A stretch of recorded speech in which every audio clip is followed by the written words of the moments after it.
नमस्कार, आप देख रहे हैं टीएनपी न्यूज और मैं हूं आपके साथ आलोक शुक्ला। आज पूरे देश में नवरात्रि का पर्व धूमधाम से मनाया जा रहा है। सभी मंदिर सुबह से ही मां दुर्गा की आरती और जयकारे से गूंज रहे हैं। यूपी के गाजियाबाद प्रयागराज की तस्वीरें हैं जहां नवरात्रि को लेकर श्रद्धालुओं में भक्ति का भाव दिखाई दे रहा है। दिल्ली के कालका जी मंदिर में भी मां के दर्शन पूजन के लिए सुबह से ही भक्तों का तांता नजर आया है।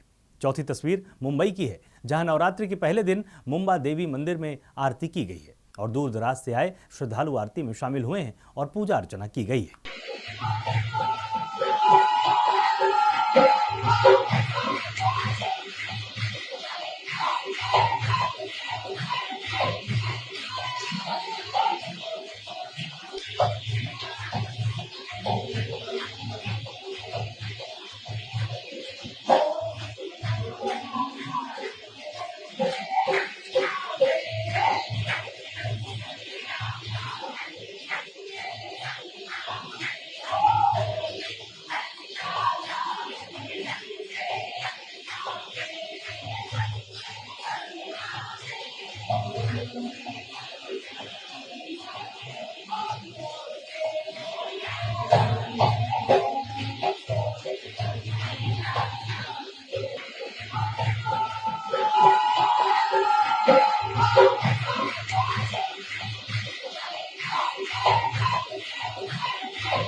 गुजरात के अहमदाबाद के नरेंद्र मोदी स्टेडियम में खेले गए विश्व कप 2023 के भारत पाकिस्तान के मैच को भारत ने 7 विकेट से जीत लिया है। भारत ने टॉस जीतकर पहले गेंदबाजी करने का फैसला किया। इसके बाद भारत के बॉलरों ने अपना शानदार प्रदर्शन दिखाते हुए पाकिस्तान की पूरी टीम को 191 रनों पर ऑल आउट कर दिया। इसके बाद भारत ने 191 रनों के लक्ष्य को महज 30.3 ओवरों में 3 विकेट गंवाकर हासिल कर लिया। कप्तान रोहित शर्मा ने 63 गेंदों पर 86 रनों की बेहद ही शानदार पारी खेली है। भारत की जीत के बाद से ही देश भर से टीम इंडिया के शानदार प्रदर्शन पर उनको बधाइयां मिल रही हैं। मेरा नाम अशोक चक्रवर्ती, मैं कलकत्ता से आया हूँ। मैं केकेआर सीएबी का सुपर फैन हूँ और मेरा दौर जो शुरू हुआ चेन्नई से अभी चल रहा है। वर्ल्ड कप इस स्टेडियम में जीतने के बाद खत्म होंगे और ये पाकिस्तान का 8वां बार हारा तो कमाल इंडिया जबरदस्त है। और पाकिस्तान को जैसे आज हमने घर पे खिलाया, कल नवरात्रि है और कल भी घर पे खिलाएंगे। आज शारदीय नवरात्रि पर्व का पहला दिन है। सुबह से ही मंदिरों में मां के दर्शन के लिए भक्तों की भीड़ मौजूद है। वहीं हरियाणा के मुख्यमंत्री मनोहर लाल ने भी मंदिर में पूजा अर्चना की है। सीएम मनोहर लाल ने हरियाणा विधानसभा के अध्यक्ष ज्ञानचंद गुप्ता के साथ माता मनसा देवी मंदिर में पूजा अर्चना की है और उनका आशीर्वाद लिया है। इजराइल में फंसे भारतीयों के रेस्क्यू के लिए भारत सरकार की ओर से चलाया जा रहा ऑपरेशन अजय अभियान लगातार जारी है। इस मिशन के तहत 274 भारतीय नागरिकों को इजराइल से लेकर चौथी उड़ान दिल्ली पहुंची है। इस मौके पर केंद्रीय मंत्री वीके सिंह ने नागरिकों का स्वागत किया है। केंद्रीय मंत्री वीके सिंह ने बताया कि यह चौथी फ्लाइट है। अभी एक और फ्लाइट है जो कल यहां आएगी। उन्होंने कहा कि हम तब तक फ्लाइट चलाते रहेंगे जब तक कि रजिस्ट्रेशन करा चुके सभी लोगों को वहां से बाहर नहीं निकाल लिया जाएगा। Couple of reasons. One, of course, is that fear that something might hit them. Although, after having been taken by surprise, I think Israel has gathered its things in a more orderly manner now. However, with the universities being closed, general atmosphere of fear and preparations that are going on their side in Israel, I think our people also feel that they should not unnecessarily become burdened out there and come back home and go back when things pan out in a better manner. Delhi के उपराज्यपाल VK Saxena और केंद्रीय खेल मंत्री अनुराग ठाकुर ने दिल्ली के Jawaharlal Nehru stadium से Vedanta Delhi half marathon को झंडी दिखाई है। दिल्ली के मैराथन कार्यक्रम के दौरान दिल्ली के उपराज्यपाल विनय कुमार सक्सेना ने कहा, यह मैराथन एक वैश्विक कार्यक्रम बन चुका है। पिछले साल इसमें 28,000 लोगों ने हिस्सा लिया था और इस साल 36,000 लोग इसमें हिस्सा ले रहे हैं। इससे पता चलता है कि दिल्ली के लोग कितना फिट रहना चाहते हैं। दिल्ली को स्पोर्ट्स हब बनाना है, इसके लिए तैयारी की जाएगी। वेदांता हाफ मैराथन है, अब एक तरीके से एक ग्लोबल इवेंट बनकर तैयार हो गया है। लास्ट ईयर इसमें 28,000 लोगों ने पार्टिसिपेट किया था और इस बार 36,000 पीपल पार्टिसिपेट कर रहे हैं। ये इसी से लगता है कि दिल्ली के लोग कितना फिट रहना चाहते हैं। जो ऑनरेबल प्राइम मिनिस्टर ने कहा है फिट इंडिया, उसमें लोग पार्टिसिपेट कर रहे हैं। कल इसमें कोई शक नहीं कि शानदार भारत की जीत हुई है इंडिया पाकिस्तान मैच में, और इससे पहले अभी एशियन गेम्स में भी देखा कि हमारे कंट्री ने 107 मेडल्स जीते हैं।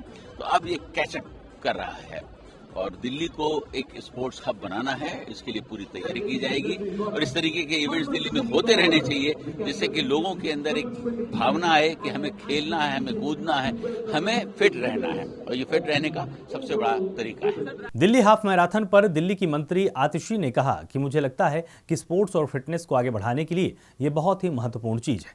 हम एक ऐसे दौर से गुजर रहे हैं जहां जीवन शैली से जुड़ी बीमारियां एक आम बात हो गई हैं, और इस दौर में ऐसा आयोजन जिसमें हजारों लोग भागीदारी करते हैं। आतिशी ने कहा कि फिटनेस के लिए सबको प्रेरणा दी जाती है। तो यहाँ पे आज दिल्ली हाफ मैराथन हो रही है और हाफ मैराथन के अलावा ग्रेट दिल्ली रन में जो हजारों लोग दिल्ली और उसके आसपास से इलाके से भागीदारी कर रहे हैं, मुझे लगता है स्पोर्ट्स और फिटनेस को आगे बढ़ाने के लिए एक बहुत महत्वपूर्ण चीज है।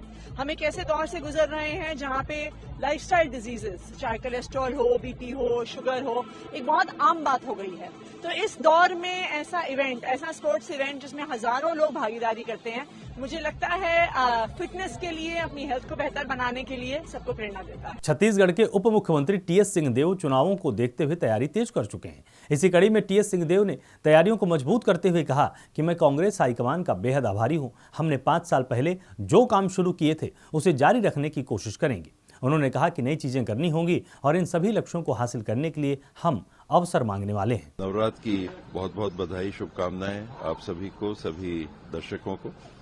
और मैं अत्यंत आभारी हूं कांग्रेस पार्टी का, हाईकमांड का, आदरणीय मल्लिकार्जुन खड़गे जी का, श्रीमती सोनिया जी का, आदरणीय राहुल जी का, सभी वरिष्ठ जनों का, शैलजा जी हैं, माकन जी हैं, भूपेश भाई हैं, दीपक भाई हैं, जिन्होंने सर्वे के बाद अगर ये पाया कि वहां के साथी, वहां के कार्यकर्ता एक बार फिर मौका देना चाह रहे हैं, तो उनका सम्मान उन्होंने रखा। तो मैं अत्यंत आभारी हूं।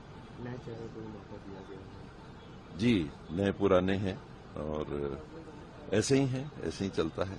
इजराइल और हमास की जंग लगातार जारी है। इजराइल फिलिस्तीन विवाद पर अब AIMIM प्रमुख असदुद्दीन ओवैसी का बयान भी सामने आया है। ओवैसी ने कहा कि 21 लाख की आबादी में 10 लाख गाजा के गरीब लोग बेघर हो गए हैं, लेकिन इस पर दुनिया खामोश है।